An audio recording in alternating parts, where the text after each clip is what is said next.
And yes, I am filming a tech video in my car because I don't have much time. Literally, the only time I have to film these days really seems to be just my commute into work. Yes, YouTube is not my full-time job, if you hadn't noticed. So that means this is the only time I have to film right now. I've just been so busy as of late, and I really couldn't care all that much about the Apple products that were released recently, but they were released, and I do kind of have some thoughts. So with that out of the way, let's begin.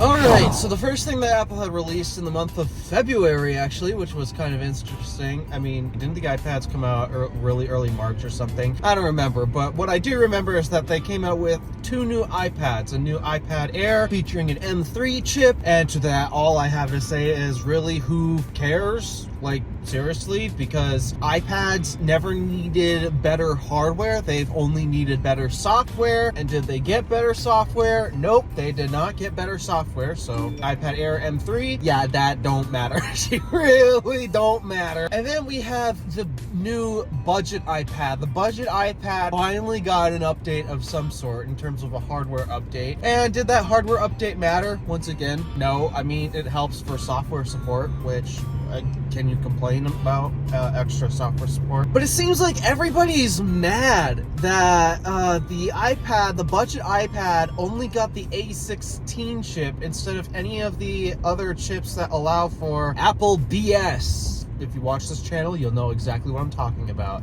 And to that, I just have to explain to you guys, you've seen the rumors, you've seen the leaks that all of the features you're excited about are delayed, right? They're going to be delayed until like next year. And I've already gone off enough times and how many different videos explaining that Apple BS is just not used.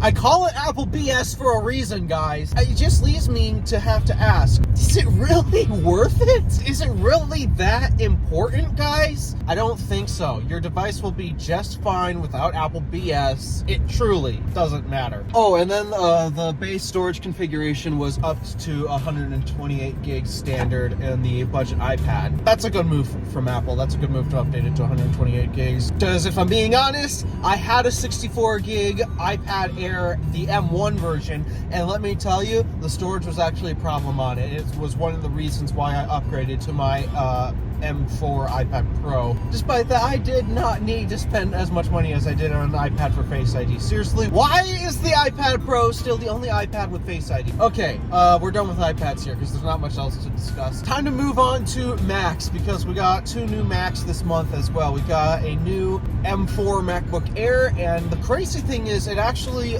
replaced not just the M2 and the M3, but it also came down in price. We finally got a brand new MacBook with the latest chip, starting at $1,000. It's been a hot minute since we had that price point there, but finally the M4 MacBook Air starts at $1,000, and the 15-inch version, since that's a thing now, is starting at $1,200, which is pretty much in line with how Apple prices the screen difference. I say that because if you equivalently spec a 14-inch and a 16-inch MacBook Pro, the price difference comes to exactly $200. So it's no different for the MacBook Air. You know what? That's fine. That is totally fine. Oh, and I guess we also got a new sky blue replacing the space gray variant of the MacBook Air. I mean, it's not big of a deal, but I like color options, so.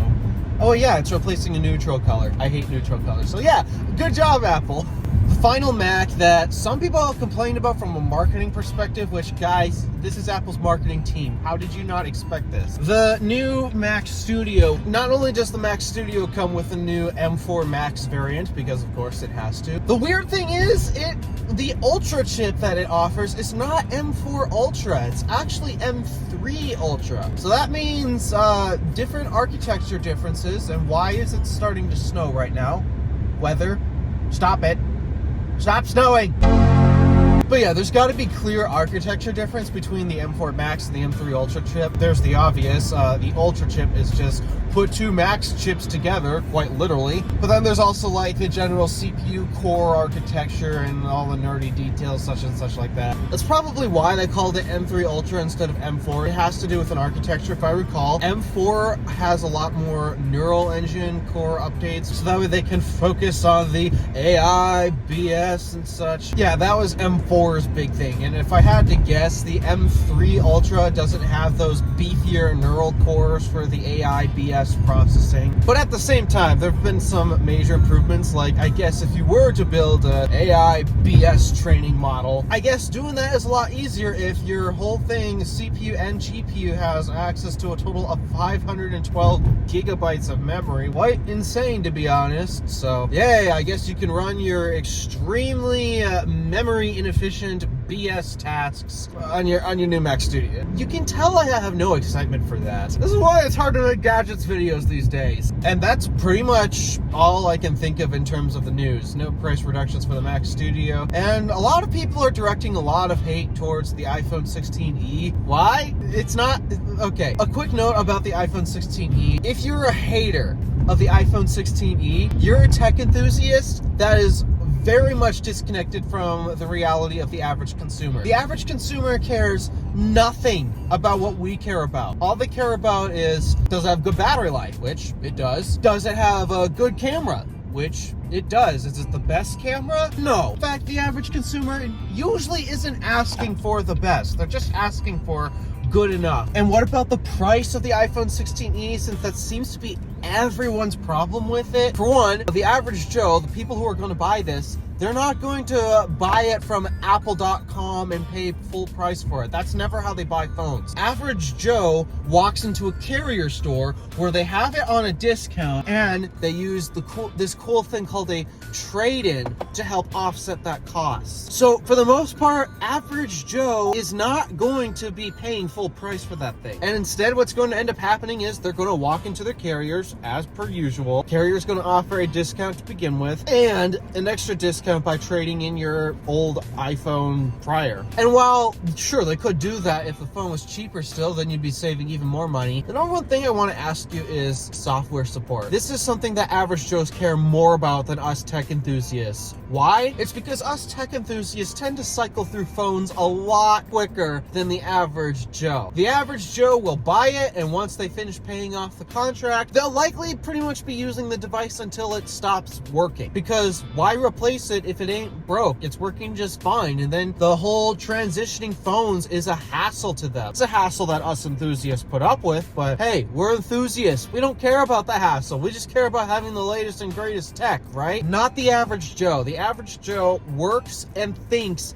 very differently than us. And this is where I think a lot of reviewers like MKBHD, for example, is just so out of touch. His iPhone 16e review felt so out of touch compared to where at least where I think should have been. Yes, it's a mid-range phone, but the people who buy mid-range phones are not the Marquezes, are not any other tech reviewer you can think of. It's not even for me. The phone's not even for me. I like the phone, but I would never buy it because, again, I'm a tech enthusiast. I care about the details and such like that. But I know who it's for. I know exactly who this iPhone is for. And it's not for me. And that's okay. It's not a bad phone just because it's not for me. It's a really good phone for a different audience. An audience that's not us. And so, yeah, is the 16e a good phone? Even if it's $600 starting price? Yes. If you're a tech enthusiast, you'll probably never understand. But if you're an average Joe, you get it. And you know what? If you want to buy the 16e, all power to you.